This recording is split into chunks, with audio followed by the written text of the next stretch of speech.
네, 여러분 안녕하십니까. 뉴스와이드 시작하겠습니다. 윤석열 전 대통령의 구속영장 심사가 모레 오후로 확정됐습니다.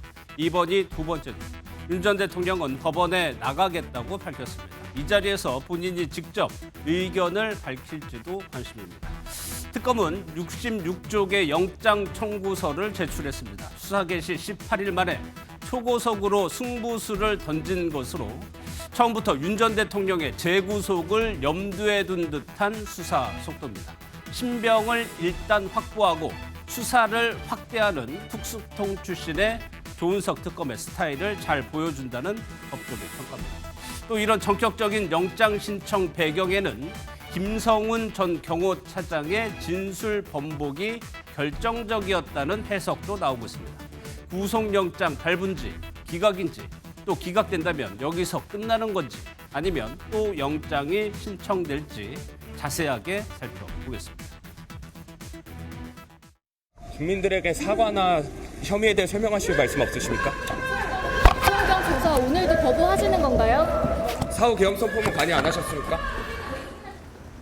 평양 무인기 침투 지시한 거 맞습니까? 사후 계엄 선포문 관여의 의혹 어떻게 설명하셨습니까? 체포 방해 지시한 혐의 인정하십니까? 소환 추가로 있으시 응하실 겁니까?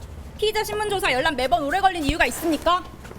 특검은 금일 17시 20분 윤석열 전 대통령에 대해 직권남용 권리행사 방해죄 등으로 서울중앙지법에 구속영장을 청구하였습니다.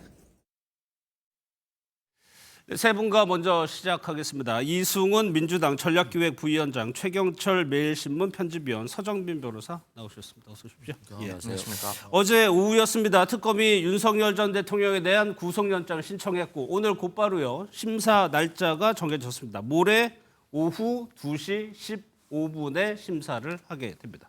서정빈 변호사님 먼저요. 소환 조사 2번 했습니다. 한 번 조사는 또 충분하게 조사를 하지 못했고 굉장히 전격적이라는 해석이 나오는데 속도가 빠른 거죠. 네, 속도가 무척 빠른 것이라고 일단 해석을 할 수가 있을 것 같습니다. 예. 사실 이제 특검이 출발을 하면서 준비 기간 중에도 이제 윤 전 대통령에 대해서 체포영장 청구를 또 시도를 하고 예. 또 소환 절차를 상당히 빠르게 이어져 왔습니다. 그렇기 때문에 시작 단계에서부터 상당히 속도감 있는 수사가 진행된다라는 것을 볼 수가 있었고 사실 이번 2차 소환이 있기 전에도 이런 이야기들이 나왔던 그런 상황입니다. 그러니까 2차 소환이 실시가 된다 했을 때 이후에 그렇다면 특검 측에서 3차 소환까지도 진행을 할 것이냐 아니면은 곧바로 이 구속영장 청구를 할 그랬죠. 것이냐 예. 그런 이야기가 나왔다는 것은 이미 특검에서 보여준 것이 상당히 빠른 수사였다라는 것을 어느 정도 뒷받침하는 그런 내용들이 보였기 때문이 아닐까 생각이 됩니다. 그래서 예. 지금 상황에서 결국 이제 추가적인 소환 없이 구속영장을 청구한다라는 것을 보면 시기적으로도 상당히 신속하게 수사를 진행했다라고 예. 보여집니다. 그리고 중요한 거는 결과니까 일단 신청을 했다는 것도 발부 가능성이 높다고 특검은 지금 보고 있는 거잖아요. 근데 일단 제가 보기에도 특검 측에서는 결국 혐의 입증에 어느 정도 자신감을 가지고 이런 청구를 한 것 아닐까라고 생각이 듭니다. 예. 이제 만약에라도 3차 소환을 진행을 했다라고 한다면 아직까지 구속 등에 필요한 만큼 혐의를 입증하지 못했다라고 평가를 해볼 수도 있었을 거고 예. 설사 3차 소환이 없었다 하더라도 추후에 구속영장을 청구하는데 시일이 조금 걸렸다라고 했다면 다른 객관적인 증거를 조금 더 수집을 하고 혐의를 입증해야 된다라는 판단 하에서 시간이 걸릴 것이다. 이렇게 예상을 해볼 수 있었을 것 같습니다. 예. 그런데 지금 조사를 하고 이틀 만에 구속영장을 청구했다라는 것은 이 특검 측에서는 윤 전 대통령에 대한 질문은 더 이상 소화할 것 없이 모두 소화를 했고 이제 객관적인 증거들이 충분히 마련돼 있는 상황이다라는 것을 보여주는 상황이 아닐까 생각이 듭니다. 예. 특히 이제 특검에서 사실 윤 전 대통령에 대해서 조사를 진행하면서 어떤 구체적이고 의미 있는 진술을 기대하지도 않았을 거고 실제로 이제 윤 전 대통령 측에서도 대부분 혐의를 부인하는 진술을 해왔던 것으로 알려지고 있습니다. 예. 그렇다면 이미 애초부터 특검에서는 그 진술 여부와 상관없이 일단 필요한 질문들 모두 소화를 하면 다른 증거들로 충분히 입증을 할 수 있다라는 것을 조금 예. 바탕에 두고 이렇게 절차들을 진행하지 않았을까 이렇게 생각이 됩니다. 예. 뭐 지금 66쪽의 구속영장 청구서가 언론에 공개된 상황이기 때문에 뒷부분에서 지금 특검이 가지고 있는 진술 같은 거를 자세하게 살펴보도록 하겠습니다. 일각에서는 조은석 특검이 지금 내란 특검을 운영하는 거 보면 체포영장 신청도 예상하지 못했고요. 언론과 법조계에서 예상하는 것보다 한 박자씩 빠르게 진행이 되고 있습니다. 이게 투스톤 출신 검사들의 특징이라는 얘기도 있더라고요. 특징이죠. 그 특징인데 그러한 수사를 하는 이유는 증거인멸을 막는 거죠. 증거인멸? 말 맞추는 걸 막는 겁니다. 특히 김성훈 경호처장이라든가 또는 몇몇 강희구 비서실장인가요? 그분들의 변호인이 윤석열 전 대통령의 변호인과 같다는 겁니다. 예. 그러면 윤석열 전 대통령 조사에도 참여하고 본인의 상대방 김성훈 경호처장 조사에도 참여하는 거예요. 예. 그러면 검사가 질문하는 거 그리고 제시하는 증거 이걸 다 볼 수 있잖아요. 그럼 그게 이제 윤석열 전 대통령의 실시간 다 들어가겠죠. 그렇기 때문에 예. 결국에는 진술을 맞출 가능성이 높다. 예. 그리고 한간에 이런 얘기가 있잖아요. 김성훈 경호처장이 윤석열 전 대통령 측 변호인이 있다가 예. 나가니까 사실대로 다 말을 하더라. 진술이 바뀌었다. 진술이 바뀌었다. 이건 뭐냐면 윤석열 전 대통령에게는 치명적이죠. 김성훈 경호차장에게는 직접 다 윤석열 전 대통령이 지시하고 대화를 했단 말입니다. 예. 그런데 이번이 윤석열 전 대통령이 증거를 인멸하거나 또는 체포를 저지해야 되고 국군 통수권자인 윤석열 전 대통령 본인만 잘 보호하면 된다라고 하면서 사실상 예. 공수처의 체포영장 집행을 불법적으로 저지한 것이기 때문에 김성훈 경호차장의 진술이 윤석열 전 대통령에게는 치명적일 수 있죠. 예. 이분이 윤석열 전 대통령이 불리한 진술을 할 이유가 없잖아요. 그런 측면에서는 진술의 신빙성을 굉장히 인정할 수 있어서 영장 발부에 상당한 도움을 줄 것 같다라는 생각은 듭니다.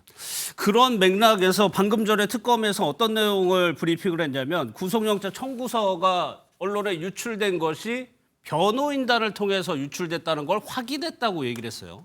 그러면서 변호인단에 대해서 수사를 하겠다는 취지인데 그렇게 되면 노출되면서 선정민 변호사님 노출됐기 때문에 이런 특정인들의 진술이 영향을 미칠 수 있다는 점을 그 이유로 들었었거든요. 일단 유출이 변호인단을 통해서 유출됐다.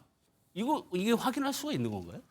사실 이 부분 뭐 조사를 해보면 물론 유출 경위를 추적하다 보면 어디서부터 이제 시작이 됐는지는 확인해 볼 수가 있을 것 같습니다. 그리고 아무래도 특검 측에서는 이런 것들이 수사의 기밀성을 해치는 행동이다라고 보고 그러니까 변호인단은 그 구속영장 청구서를 받아볼 수가 있나요? 네, 그렇습니다. 이제 법원에서 접수가 되고 나서는 그 예. 영장 청구서 내용을 그대로 변호인 그리고 당사자에게 전달하게 됩니다. 그래야 이제 향후에 변론을 준비할 수 있기 때문에 이런 것을 이제 변호인 측에서는 당연히 확보를 했을 거고 예. 실제로 이제 유출을 했는지 여부에 대해서는 확인을 해보면 조사를 해본다면은 어느 정도 사실관계가 파악되지 않을까라고 생각이 듭니다. 당연히 뭐 일단 변호인들 측에서는 일종의 변호 전략으로서 변호의 그런 한 방식으로서 뭐 유출했다라는 식으로 혹은 공개가 되었다라는 식으로 변론을 할 수 있긴 하겠지만 예. 뭐 지금까지 사실 특검에서 이 윤석열 전 대통령에 대한 그런 문제 제기뿐만 아니라 이 변호인단들이 계속 이 수사를 방해한다라는 그런 문제를 계속 제기를 해온 그렇죠. 상황입니다. 예. 그렇기 때문에 사실 통상적으로라면 이런 영장 청구서가 공개되었다 하더라도 이 점을 특별히 문제를 삼지는 않았을 것 같은데 예. 워낙 이 수사 과정에서 변호인들과의 그런 충돌도 있었기 때문에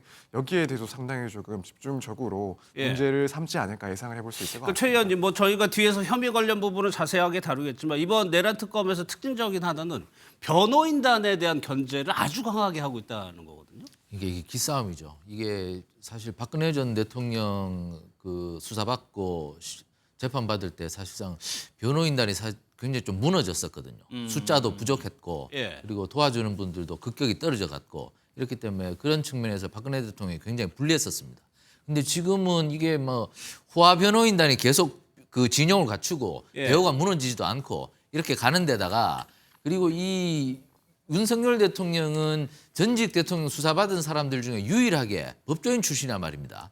그러니까 이분을 그 방어권을 쉽게 무너뜨리기가 쉽지가 않은 것 같아요. 이게 특검이 생각하기에. 그렇기 때문에 변호인단과 이 법조인 윤석열 전 대통령과의 이 속된 말로 콜라보가 너무 맞고 예. 이런 와중에 수사에 대해서 강력히 방어권을 형성하니까 예. 그 틈을 자꾸 헤집어 봐야 되겠다는 그건 수사 전략으로 보입니다. 그렇기 때문에 이렇게 기싸움이 굉장히 치열한 것 같고 앞으로도 상당 기간 이런 기싸움이 계속 갈 것 같은데 예. 어쨌든 지금 특검은 일단 원톱 윤 대통령을 구속하는 게 최대 목표입니다. 예. 이게 임의 수사로 가서는 안 되겠다. 반드시 강제 수사로 방어권을 일단 무너뜨려야지 기선제압을 해야지 앞으로 제대로 된 진술을 확보할 수 있을 것 같다. 이렇게 예. 하기 때문에 지금 공소유지고 뭐고 간에 일단 구속이 최대 목표인 것 같습니다. 그렇기 때문에 예. 계속 이 방향으로 나갈 것 같습니다. 그게 설명서 신병을 확보한다라고 언론에서 표현을 하는데 그게 검찰 수사에 있어서 신병을 확보 그러니까 구속을 시킨 게 수사에 어떻게 도움이 되는 겁니까?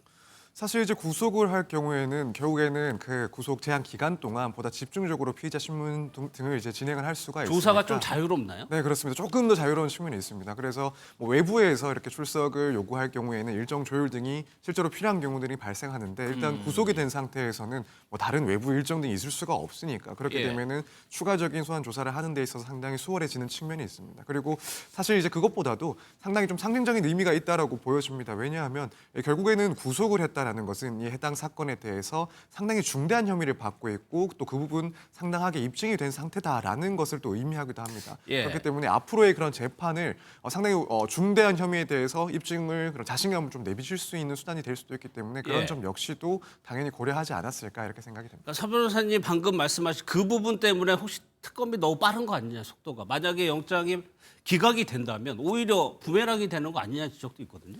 일단 윤석열 전 대통령의 권위가 너무 떨어졌어요. 그래서 영장이 기각되더라도 별로 타격이 없을 것 없을 같아요. 거다?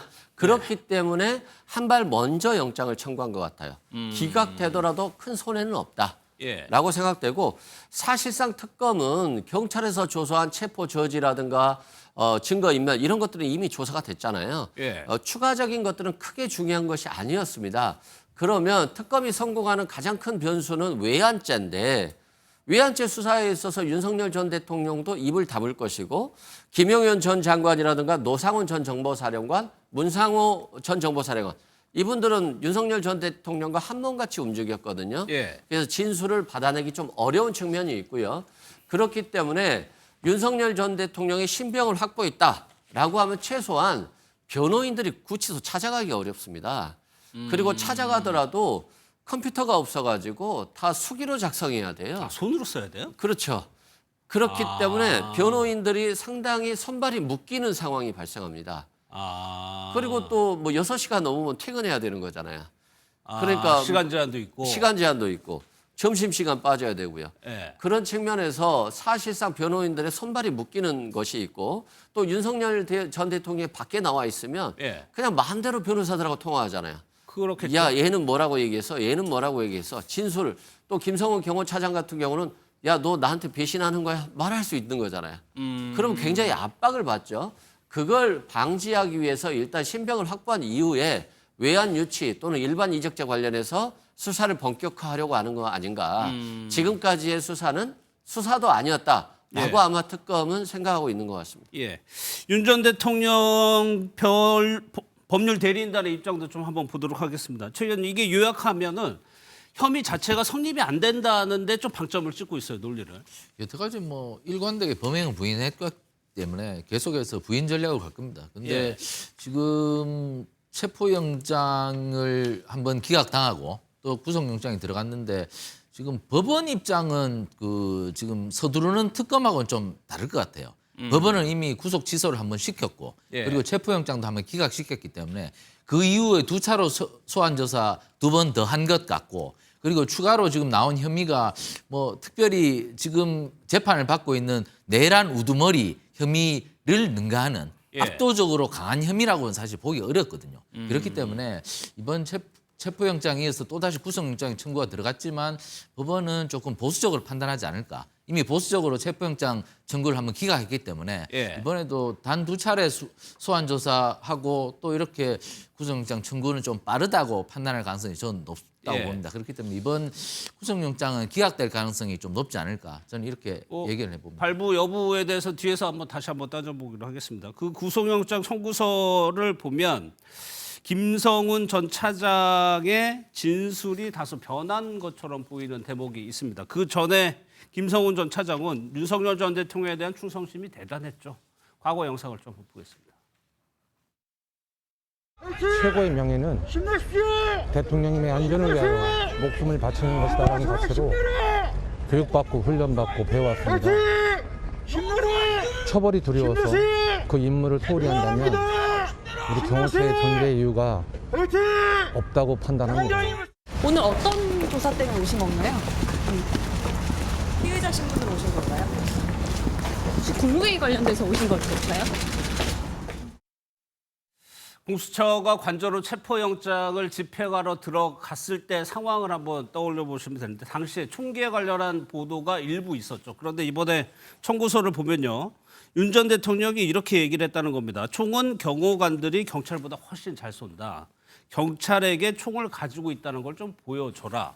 라고 얘기를 했다는 말이 들어있다는 거는 이걸 추정해 보면 이 얘기를 들을 만한 사람이 김성훈 전 차장이거든요. 그래가지고 진술이 과거하고 변한 거 아니냐 해석이에요. 그렇죠. 뭐 김성원 차장에게만 말을 했을 것 같아요. 그만큼 윤석열 전 대통령은 법 전문가잖아요. 예. 법 기술자이기 때문에 이게 이제 특수공무집행방해용 교사라든가 뭐 증거인멸 교사 이런 것들이 될 수 있다는 걸 그 누구보다도 더 잘 알죠. 그래서 경찰은 총도 잘 못 쏜다. 경호처가 너희들이 총을 더 잘 쏘잖아. 보이게 놔둬라. 이 말은 어떤 유사시에는 총도 쏠 수도 있고 그리고 상대방으로 하여금 위압적으로 보여줘서 체포영장을 저지시키는데 효과적일 수 있는 거잖아요. 예. 근데 이제 직접적으로 총을 쏴라 또는 이걸 가지고 뭐 자신의 체포 저지하라라고 하면 이건 빼도 박도 못하는 범죄인 거잖아요. 뉘앙스를 살짝 자신이 빠져나갈 수 있게끔 하는 거죠. 아, 그렇죠. 이 형태를 보면은 선생님 지시가 아니에요. 이렇게 보여줘라. 뭐 경호원들이 더 잘 쏜다. 경찰보다 총을. 이것만 가지고도 그 말씀하신 대로 혐의가 입증이 되느냐는 부분이거든요. 사실 이제 결국 그러한 발언이 어떠한 상황에서 나왔는지 또 그 예. 발언을 한 사람의 지위가 어떠한지 이런 것들을 종합적으로 고려를 하면 사실 이러한 발언 내용만으로도 문제가 될 수가 있습니다. 그렇기 때문에 뭐 휴대를 해라 혹은 뭐 경찰보다는 경호처 직원들이 사격 실력이 뛰어나다 이런 것들 휴대만 하더라도 경찰관들이 여기에 대해서 겁을 먹을 것이다 이런 내용들이 실제로 윤 전 대통령에게서 나왔다라고 한다면 아무래도 당시의 상황을 봤을 때나 혹은 그러한 발언이 나온 것이 뭐 총 책임자라고 할 수 있는 윤 전 대통령으로부터 나왔다. 이 부분 결국에는 이후에 이제 그런 경호처 직원들이 총을 휴대한 상태에서 그러니까 영장을 집행하는 데 있어서 특수 공무집행 방해를 저지를 수 있다는 것을 뭐 알고 있었거나 혹은 그걸 지시했다라고까지 해석이 될 수가 있습니다. 그래서 똑같은 말이라 하더라도 어떠한 상황에서 누가 그런 말을 했는지 여기에 따라서 그 평가가 혹은 해석이 달라질 수가 있기 때문에 예. 지금 이러한 내용만으로도 사실은 특수공무집행 방해 혐의가 사실 입증될 수 있는 그런 가능성이 높아졌다라고 보여집니다. 예. 최 의원님, 지금 어제 그 특검이 적시한 뭐 혐의들을 보면 대여섯 가지 이상이 되는 것 같아요. 여기서 가장 중요하다고 볼 수 있는, 그러니까 법원에서 구속 여부를 판가름할 수 있을 정도로 쟁점이 될 수 있는 혐의는 뭐라고 보세요? 체포 저지 관련은 이미 지난번에 그 체포영장에 적시된 내용이죠. 예. 그러니까 추가로 나온 혐의는 지금 그 계엄 직전에 국무위원들 심의 방해한 것과 그리고 계엄 선포문 허위 공문서 작성 이러한 것들인 것 같은데 결국엔 이게 불법 계엄임을 혐의를 더욱더 강화하는 거로 저는 보입니다. 지금까지 뭐 체포 저지나 이런 것들은 다 나왔던 내용이지만 이제는 대통령이 자신의 권한을 넘어서서 불법 계엄을 하였고 그 불법 계엄이 사실상 목표는 내란이었다. 이 혐의 사실을 충분히 강화해서 공소유지를 내란 혐의에 대한 공소유지를 강화하겠다. 뭐 이것으로 시도를 보입니다. 하지만 윤 전 대통령 측은 증거가 없다고 지금 계속 주장하고 있어요. 예. 그래서 이 특검이 얼마만큼 이 증거를 확보했는지가 관건으로 보입니다. 지금 이렇게 혐의를 강하게 부인한다는 것은 그만큼 자신도 증거가 없다는 것을 확인했다는 것인데 예. 특검은 계속 증거가 있다. 근데 윤 대통령 측은 증거가 없다. 이렇게 하니까 사실 수요일 날 저 영장 실질 심사 때도 굉장히 좀 많이 다툴 것 같아요. 이런 부분에 예. 대해서 증거가 있느냐 없느냐. 그런데 지금까지 체포영장이 기각이 되고 그리고 구속 취소도 된 것들로 보면 사법부가 여기에 대해서 이런 증거들을 조금 적극적으로 인정해 줄 가능성은 좀 떨어질 것 같습니다. 그렇기 때문에 제가 아까도 말씀드렸다시피 증거는 약간 미약한 것 아닌가. 추가로 얼마나 증거를 확보했는지 모르겠지만 어쨌든 관건은 증거지만 지금 수사기간이 매우 짧았기 때문에 예. 추가했을 증거는 좀 적을 걸로 보인다. 저는 이렇게 뭐 예견을 해봅니다. 그러면 윤 전 대통령 변호인단 입장에서는 윤 전 대통령 조사했을 때는 뭐 당연히 인지하고 있을 테고 김성호 전 차장에 대한 조사도 뭐 돌려들어서 들었을 가능성도 있고 그러면 특검 측에서 뭔가 증거를 감추고 있을 가능성도 있습니까?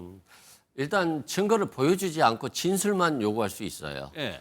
증거를 보여주는지 여부는 특검의 자유입니다. 수사 기법이고요. 그래서 일부 증거를 안 보여줄 수 있고요. 두 번째는 자꾸 증거가 없다는데 제가 봤을 때 증거가 많아요. 많아요? 김성훈 경호처장한테 야, 경호원들이 총을 좀 보여주게 갖고 있어야 되는 거 아니야? 이 말에서 김성훈 경호차장이 가만히 있었다면 증거가 없는 거죠. 그런데 본부장들한테 지시하죠. 경호원들에게 총기를 다 보여주게 하고 걸어다니게 해라. 라고 하니까 저렇게 경찰들이 다 총기를 보여주면서 다니잖아요. 네. 평소에는 보이지 않았던 행동을 하잖아요. 그리고 비아폰 삭제 지시를 했는데 이 삭제 지시도 삭제하라고 한 게 아니라 비아폰은 원래 비아폰은 비공개가 원칙인데 그렇게 다 보게 해도 돼? 예. 라고 하는 거 결국 삭제하라는 말이잖아요. 그러면 여기서 끝난 게 아니라 김성훈 경호차장이 비아폰 서버 담당자에게 대통령 지시인데 이거 비아폰 서버 삭제해야 되는 거 아니야? 뭐 한 달에 한 번씩 삭제하면 삭제해야 되는 거 아니야? 이렇게 지시를 한단 말이에요. 다른 사람들의 진술이 있을 거라고. 그렇죠. 말씀이시죠? 그 진술이 있고 실제 그럼에도 불구하고 이게 체포 과정이 있었기 때문에 이게 증거인멸 염려가 있어서 비아폰 서버를 삭제하지 않았다라고 예. 하는 또 팀장의 진술이 있을 거예요. 그러면 결국 윤석열 전 대통령은 증거가 없다라고 하지만 지금 특검 입장에서 보면 증거가 많은 겁니다. 예. 앞서 최 의원님이 얘기하신 그 사후 계엄 선포문 작성하고 폐기한 부분이 이번 특검 조사에서 조금 새롭게 드러난 부분이죠. 여기에 이 부분과 관련해서 내란 특검 되면 한덕수 전 총리를 공범이라고 표현을 했습니다. 과거 한덕수 전 총리 영상 보도록 하겠습니다. 국무회의 사후 문건 작성 폐기 의혹 대해서 한 말씀 부탁드리겠습니다. 참고인 신분으로 오셨습니까? 피의자 신분으로 오셨습니까? 내란 동조 의혹 어떻게 생각하십니까? 계엄 사후 문건에 왜 서명을 하고 왜 폐기를 하셨는지 여쭤봐도 되겠습니까? 내란 동조 의혹에 대해서는 어떻게 생각하십니까? 계엄 선포를 막기 위해서 노력했다라고 주장하셨는데 맞나요? 그렇습니다. 예, 왜냐하면 12월 3일 밤에 실제로 국무위원들을 불러서 형식적인 계엄 선포의 적법성을 보완하려고 했던 혐의가 있고요. 40분짜리 회의록을 작성을 했었던 거고 거기에 한덕수 전 총리가 사인을 했었다는 거거든요. 그렇다면 이거는 이제 증거인멸 내지는 최소한 공문서 위조, 그다음에 내란 방조 등의 혐의를 받을 수밖에 없다고 봅니다. 특검이 보는 시각은 이런 겁니다. 계엄 이후에 선포문을 작성하는데 관여하고 폐기한 정황에 있어서 한덕수 전 총리를 공범으로 적시를 했다는 건데, 그럼 서 변호사님, 한덕수 전 총리에게 적용될 수 있는 혐의가 허위 공문서 이런 건가요? 네, 일단은 지금 얘기가 나오는 그런 혐의와 관련해서는 우선 가장 먼저 생각해 볼 수 있는 게 이제 허위로 공문서를 작성했다. 예. 그래서 이제 허위 공문서 작성이 문제가 될 것으로 보입니다. 그 밖에 폐기와 관련해서는 대통령 기록물법 위반 이런 문제들도 일단 제기를 할 수가 있는 거고요. 또 조금 더 생각을 해보자면 이제 결국 이런 문건들은 비상계엄 그리고 내란 혐의와 관련해서 중요한 증거가 될 수도 있는 문건에 해당할 수가 있는데, 그렇다면 이런 것들을 폐기했다라고 했을 때 이제 증거인멸의 혐의까지도 문제를 삼을 수가 있습니다. 예. 사실 이후에는 특검 측에서 결국에는 더 깊숙이 들여다보게 된다면 이런 사후적인 그런 행동들을 봤을 때 다시 시간을 소급해서 결국 이 비상계엄 선포 전후에 이 비상계엄과 관련된 상당한 역할을 했던 것은 아닌가까지도 들여다보게 될 거고, 만약에라도 조금 더 의심스러운 사항들이 객관적으로 드러난다라고 한다면 결국에는 이제 내란과 관련된 그런 혐의들까지도 수사 대상이 되지 않을까, 이렇게 충분히 예상해 볼 수 있을 것 같습니다. 그럼 신장식 의원 오늘 얘기한 것처럼 허위 공문서 작성으로 해가지고 구속영장이 발부될 가능성이 낮은 거잖아요.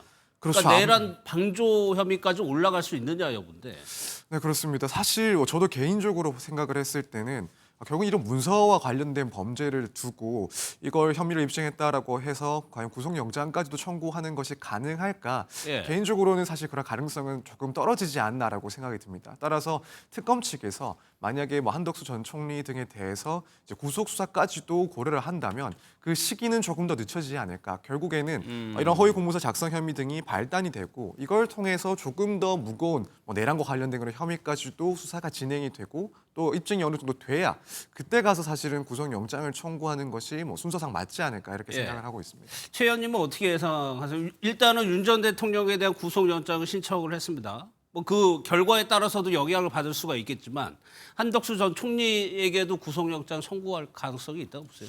범죄라는 건 고의성이 있어야 되지 않습니까? 그러니까 한덕수 총리가 당일 국무회의에 참석해서 내란에 적극적으로 동조하거나 아니면 적어도 방조하려는 의도가 있어야 되겠죠. 예. 그런데 제가 볼 때는 한덕수 총리도 얼떨결에 갔고 그리고 순식간에 그러한 심의가 이루어졌고 그래서 그 의결이 이루어지기까지 그 자신도 경황이 없고 당황했을 터인데 예. 그렇기 때문에 그 과정에서 어떤 의도가 작용했다고 보기가 저는 어려울 것 같습니다. 그렇기 때문에 한덕수 총리에게까지 형사처벌을 하기에는 증거라든가 그리고 한덕수 총리의 의도가 무엇인지를 사실상 확보하기가 어렵지 않나. 예. 그래서 범행 의도가 없는데 어떻게 뭐 허위 공문서 작성이나 내란 방조가 될 것이냐 저는 공소유지가 좀 어려울 것 같은데 어쨌든 한덕수 총리까지는 책임을 묻기 어려울 것이다. 하지만 윤 전 대통령에게는 더 강한 책임을 물을 수가 있겠죠. 이 국무회의까지 완전히 무력화해서 예. 그리고 그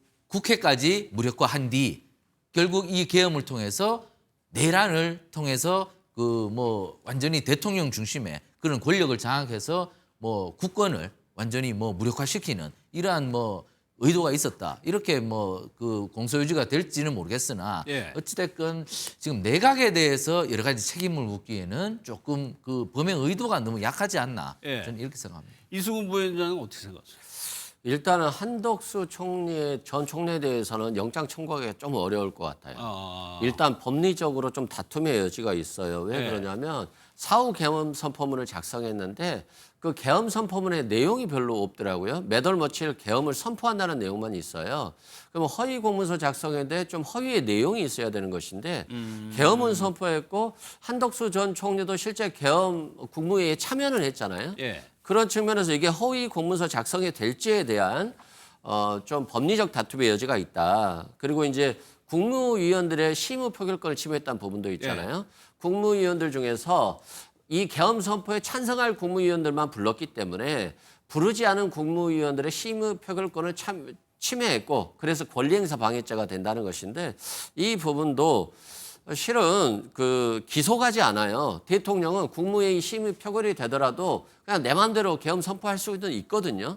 예. 그런 측면에서 계엄 선포 심의 표결권을 침해했는지 여부도 법리적 다툼의 여지가 있어요. 그래서 판사 입장에서 보면 특수공무집행 방해하고 비합헌 삭제 지시 혐의 이걸 중점적으로 본다면 윤석열 전 대통령에 대한 혐의는 소명이 됐다라고 봐서 영장이 발부될 것 같아요. 근데 이 허위 공문서 작성과 국무위원들의 심의 표결권 침해 부분 이걸 또 중점적으로 보자면 법리적 다툼의 여지가 있다. 피고인의 방어권 행사에 지장을 초래할 수 있다. 이걸 가지고 또 기각시킬 수도 있어요. 그러니까 판사들은 법과 양심에 따라 판단하는 거잖아요. 근데 이 양심, 가치관이라고 하는 것은 각자 판사마다 다르기 때문에 결과를 그 예측하기 좀 가치관이 어렵다. 어디에 방점을 찍고 있느냐? 그렇죠. 그리고 이승훈 부위원장은 지금 반반이라고 보세요? 저는 좀 반발에 좀 가까운 것 같아요. 그렇지만 그래요? 네. 국민들 입장에서 보면 국민들은 좀 윤석열 전 대통령 구속되었으면 좋겠다. 얼굴을 보는 것만으로도 굉장히 힘들고 스트레스를 받는다. 좀 나라의 안정을 위해서는 구속됐으면 좋겠다라고 보고 있기 때문에 판사도 이 부분에 대한 양심이 좀 움직이지 않을까 이런 생각이 듭니다. 그런 국민적인 여론이 굉장히 중요하죠. 그러면 이 부분을 한번 질문을 드려보고 뭐 가능성도 한번 짚어보겠습니다. 특검이요. 또 하나 특징적인 게 구속 필요성을 무려 16페이지에 걸쳐서 강조를 했습니다. 그러니까 이래서 윤 전 대통령을 구속해야 한다고 할애한 게 16쪽이나 됩니다. 그러면서 한 얘기가 뭐였냐면 도망갈 우려가 있다라고 적시를 했어요. 전직 대통령인데 도망할 염려가 있다라고 적었습니다. 재판 수사 이게 불신하기 때문에 결과가 달라지면 도망갈 수 있다라고 얘기를 했는데 이렇게까지 한 이유가 뭔지가 좀 궁금합니다. 일단 서 변호사님은 어떻게 생각하세요? 일단 구속영장이 발부가 되기 위해서는 범죄도 중대한 그 혐의가 인정이 돼야 되고 또 한편으로는 증거인멸의 우려와 혹은 도주의 우려가 있어야지 이제 구속영장이 발부가 됩니다. 일단 특검 측에서는 이 모든 그 사유들, 그 요건들에 대해서 다 강조를 하려는 입장이 상당히 크지 않았을까 이렇게 생각이 됩니다. 물론 일반적인 사건에서 범죄 혐의가 중대하다라는 것은 곧바로 뭐 증거인멸의 우려와 연결되기도 하고 또 도주의 우려도 연결되기도 하는 그런 부분이긴 합니다. 예. 향후에 큰 처벌을 받을 것이 예상되기 때문에 그래서 이 피의자는 도망을 할 만한 우려가 있다라는 쪽으로 논리적으로 구성을 하기도 하는데 예. 사실 지금 조금 더 구체적으로 이 사건에 있어서 윤 전 대통령이 실제로 도망을 할 우려가 있을까를 생각해 보자면 뭐 저도 그렇고 사실 많은 사람들이 그러한 우려까지는 없을 것이다. 현실적으로 그러한 일은 발생하기 힘들 것이다라고 생각을 할 것 같습니다. 예. 그렇기 때문에 일단 특검 측에서는 이런 부분이 실제로 발생할 수 있는 도망의 우려가 있다라는 것이라기보다는 일단 구속영장을 발부하는 데 있어서 필요한 그 사유들이 모두 인정된다. 하나하나 강조하기 위한 측면이 아닐까. 저는 개인적으로는 이렇게 생각을 하고 있습니다. 최 의원께서는 어떻게 보세요? 고위공직자들을 평소 뭐 언론에서는 그런 유명한 사람이 도망갈 우려가 없다라고 하는데 전직 대통령이 이 가능성이 좀 있다고 보세요? 이건 좀 특검이 헛발질을 좀 한 거죠. 예. 이게 사실 특검이 윤 전 대통령과 변호인단을 굉장히 미울 거예요. 왜냐하면 이게 일정 부분 인정을 해야 되는데 전면 부인을 하니까 이게 예. 모든 걸 다 부인하고 이러니까 사실 좀 밉죠. 미운 데다가 뭐 소환하라 그러면 뭐 잘 안 나오고 이러니까 굉장히 좀 감정적으로 격앙돼 있는 것 같습니다. 원래 뭐 수사기관이 그렇습니다. 이 피의자가 이게 말 안 듣고 자꾸 그 부인하고 예. 뭐 조서도 뭐 5시간씩 보고 이러면 사실 뭐 좀 화가 좀 나겠죠. 예. 그렇기 때문에 부인하는 전략 그리고 수사에 협조하지 않는 전략 이런 것들을 보면서 이 사람은 준법 의지가 없는 사람이다. 그렇기 때문에 이 사람은 지금 도망갈 수도 있고 그리고 뭐 증거인멸을 할 우려도 있다. 이렇게 지금 좀 영장에다 적시를 해놓은 것 같은데 좀 예. 논리적으로 좀 맞지가 않죠. 이게 뭐 대통령 보면요. 지금 전직 대통령들 보면 경호처 직원들이 전담 마크맨이면서 그 화장실까지 졸졸 따라다닙니다. 예. 그렇기 때문에 뭐 도망을 가려도 어디를 도망을 갈 수가 없어요. 그 만약 도망가면은 경호처 그 파견된 직원들이 전부 다 처벌을 받는데 그 가만히 있을 수 있습니까? 어쨌든 예. 전직 대통령이 도망을 갈 가능성은 전혀 없고 경호처가 계속 따라붙기 때문에 증거 인멸할 가능성도 매우 떨어집니다. 그렇기 예. 때문에 이것을 지금 영장에 적시해 놓은 것은 약간 좀 헛발질 가능성이 높다. 뭐 그렇기 때문에 좀 감정적으로 영장에다 이렇게 써놨다고 저는 판단을 하는데 이 부분을 좀 판사가 좀 볼 것 같습니다. 그렇기 때문에 저는 제가 아까도 계속 말씀드린 것처럼 좀 기각될 가능성이 매우 높은 것 아닌가 그렇게 예단을 한 이유가 이런 것들 때문입니다. 이승훈 부위원장은 어떻게 생각하세요? 일단 도주 우려잖아요. 예. 저도 형사 피고인들에 대한 변론을 하는데 100명 중에 1명도 도주를 안 해요. 그럼에도 불구하고 도주 우려라고 해서 구속영장이 발부됩니다. 그 이유는 뭐냐면 증거인멸인 거예요. 증거를 인멸하고 공범들 간의 진술을 맞춰서 자신의 혐의를 벗어나려고 하는 것 이것도 도주하고 비슷한 거예요. 그래서 꼭 그 신체가 도주한다라고 하는 측면보다는 증거인멸까지도 포함된 의미의 도주 우려다라고 말씀드리고 윤석열 전 대통령은 전직 대통령이기 때문에 막강한 권력을 행사했던 분이고 예. 자신의 권한을 많이 행사했고 그래서 변호인들과도 굉장히 끈끈한 어떤 인간관계를 가지고 있어요. 그래서 오히려 변호인들이 좀 적극적으로 증거인멸에도 관여할 수가 있다는 말입니다. 그래서 특수부, 특히 특검은 변호사들을 공격하는 거예요. 그래서 변호사들을 위축시킨 이후에 말맞추기나 증거인멸을 못하도록 압박하는 거죠. 그런 측면에서 지금 특검들이 윤석열 전 대통령의 변호인들을 압박하고 있다고 보시면 될 것 같습니다. 예. 모레 오후 2시 15분에 시작을 하면은 이 사건이 워낙 중대하기 때문에 결과는 다른 사건보다 훨씬 오래 걸릴 수 있죠. 그렇죠. 저는 9일 날 영장 실질이기 때문에 네. 아마 그 다음 날 새벽 정도 나오지 않을까. 다음 날까지. 예, 그렇게 생각합니다. 알겠습니다.